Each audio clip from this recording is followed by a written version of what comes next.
get this figured out. This world gon' give me whatever I need until I get this vision out. Then they gon' pay me whatever I ask, cause I got it figured out. Family be checking all up on a nigga to see how I'm feeling now. Damn, they love to see a nigga really make a killing now. I put a lock on the game and I hide the code and the keys. I am not playing no games, I really play this shit for keeps. That shit for me.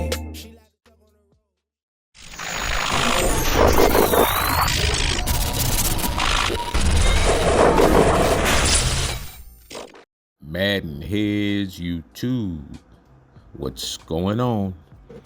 It is your boy, Coach DC, coming back at you today with another video. And today, man, we're going to talk about the lost art of high pointing.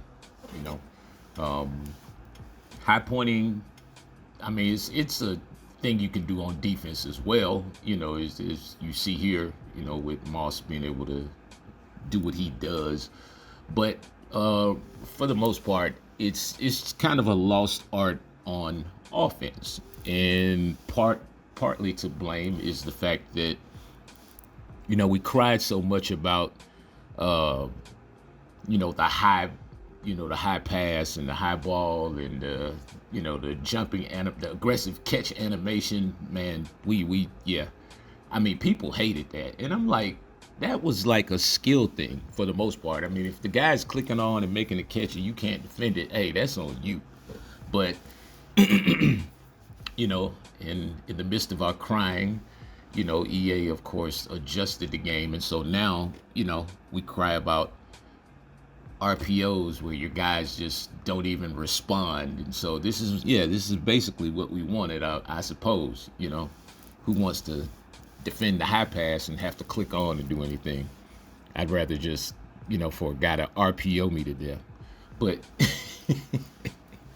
and it's not like RPOs are like unstoppable or anything, so they can be stopped. But anyway, when we're talking about like the high ball now, simply because of the way that the game is and the fact that, like I said, the high passes are inconsistent. You have to be able to create your high pointing animations through basically touch passes and user control. Meaning, when you throw a pass, you have to be able to click onto the guy and either, you know, cut the route off a little bit early somewhere, you know, at the edge of the catch radius, and, you know, see if that can propel you into the jumping high pointing animation. So a lot of these clips that you'll see on here are with skill-based. I had to do them with, well, skill-based passing, because obviously you're gonna, it's just more information there at the catch point, meaning you can see the catch radius,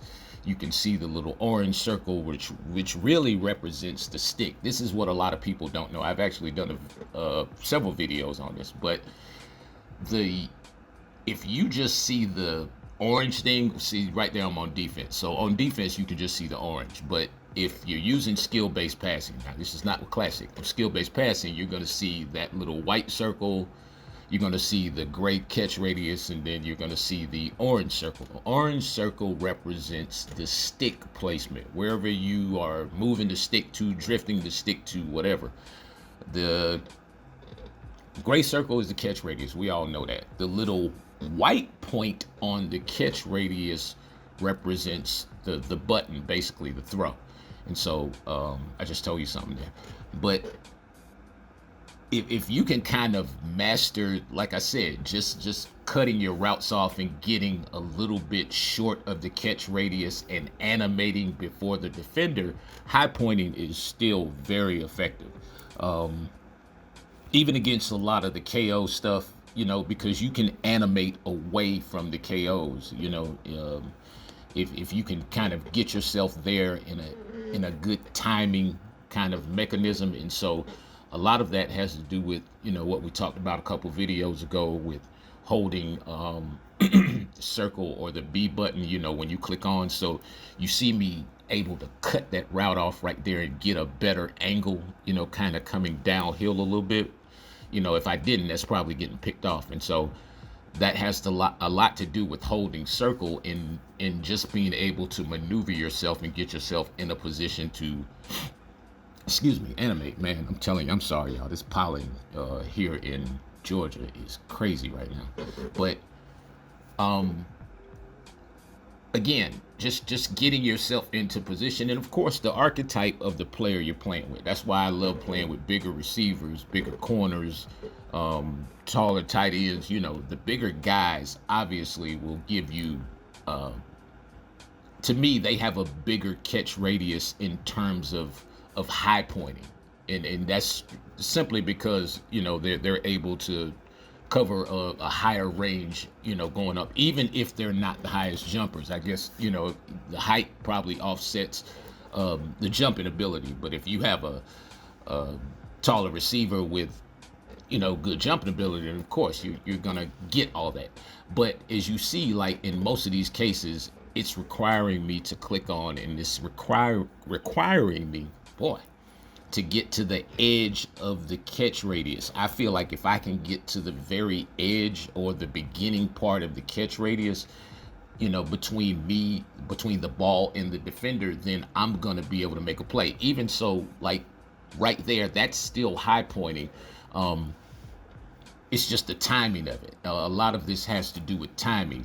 When do you arrive at the edge of the catch radius, and are you going for the catch before the defender? And so again, I've talked about this earlier, being able to animate before the defender.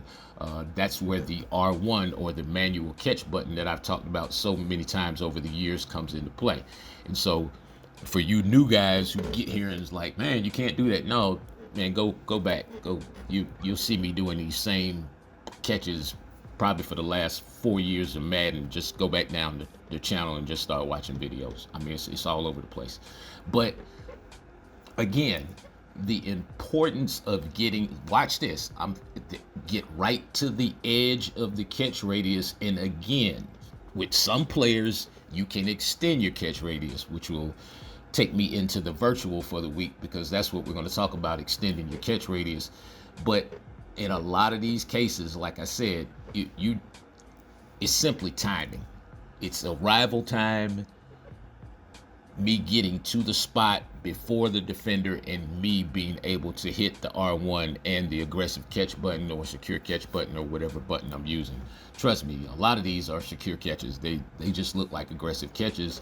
But again, being able to position yourself will get you into those situations, even on defense. Right there, just holding the guy short of the spot. Right there, I was able to click on hold him short of the spot, and because I was able to hold him short of the spot, obviously I had to go up and jump to catch the ball. If not, I would have been in trouble. And so you see a situation like that, where you see the catch radius in the white circle in one spot, and then you see the orange crosshairs or the stick circle in another spot. And so notice I haven't said one time in this video, or you probably haven't seen a lot of this video, you probably have not seen freeform come up too many times, because I don't really have to use it. Again, there's a way to kind of freeform without having the penalty of freeforming.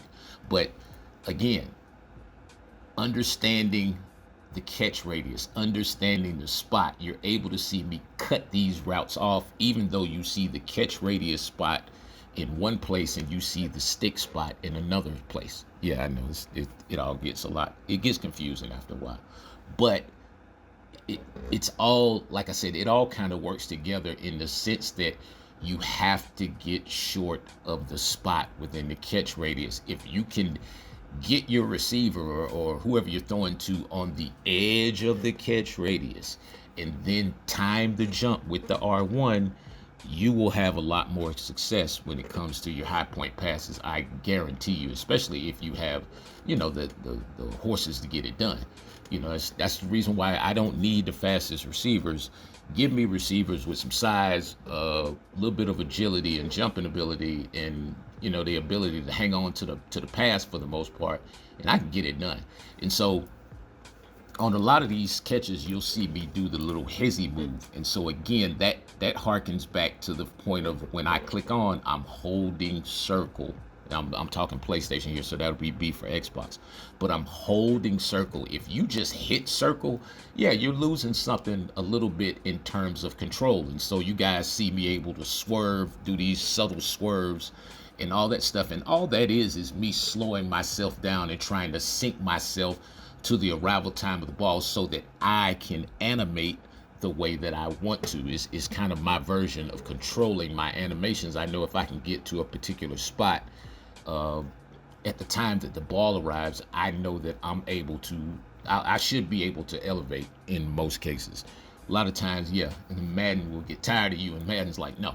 So even like, you see me making that late throw down the middle there, but you see when I click on, you notice me kind of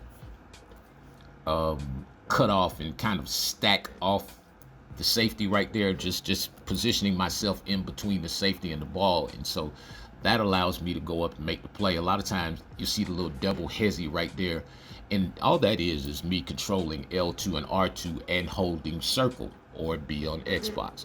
And so again, like I said, it's just like, it's basically like being able to run the ball without actually having the ball in your hands while the ball is in the air. And then all you're really doing is sinking yourself to the spot, again, trying to get to the edge of the catch radius. Go back and watch this video, and for all the passes that were on skill-based passing, watch me just kind of hang out at the edge of the catch radius. I think that was classic. And so on classic, it's a little bit more difficult because you can't see the catch radius. All you can see is the actual orange crosshairs from the stick, and that's all that is.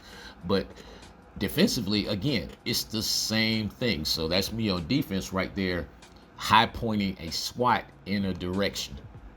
I just told you something. Yeah. But again, you have to understand that playing on the edge of the catch radius on offense, if you can somehow figure out how to maneuver and get your guy there, and then use the manual catch button, which is R1 or RB on, R1 PlayStation, RB Xbox. But put yourself in the right position, go up slightly before the defender, and you'll have a lot more success. Anyway, man, I appreciate each and every one of you guys. It is your boy, Coach.